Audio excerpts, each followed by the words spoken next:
MixEmergency's effects sequencer is an extremely powerful feature that allows you to add beat-synced effects over your video output. It can be a little intimidating to new users, so today I'm going to walk you through the most basic controls.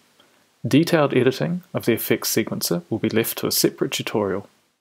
The effects sequencer window can be opened and closed by clicking the effects sequencer button on the main MixEmergency window. For this tutorial, I have an audio track loaded and playing looped in Serato DJ, and I've taken a still image and loaded that into MixEmergency so that you can easily see the effect of the effects sequencer.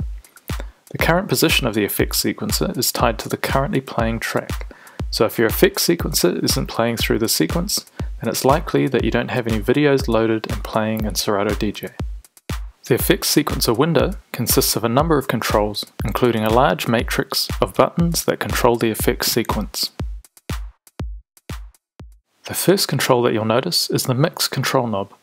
This controls the overall wet-dry level of the effects sequencer. To the right of this, running along the top of the matrix of buttons, is the beat indicator strip. This indicates which beat is currently being played within the effects sequence. It also shows the length of the sequence. Above this control is the beats control.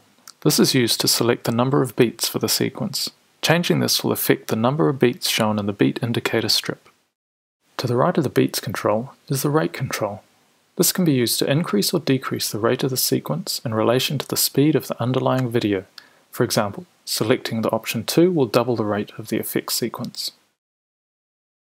Down the left side of the effects sequencer window are the effects mapping controls.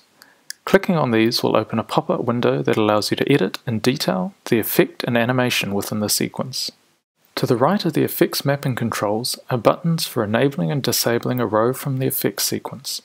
These are really useful for adding and removing elements from your effects sequence easily when performing live. To the right of these controls is the matrix of effects sequencer buttons. Each row corresponds to the effects mapping control to the left. If a button is enabled, then the effects mapping will play on that corresponding beat. For example, if we want this first effects mapping to be triggered on the second and fourth beat, then we would enable the second and fourth button of this row. So, that's a basic introduction to the effects sequencer's main controls. In the next tutorial, I'll take you through detailed editing of the effects mappings. Thanks for watching, and if you haven't done so already, be sure to download MixEmergency from Inklen.com.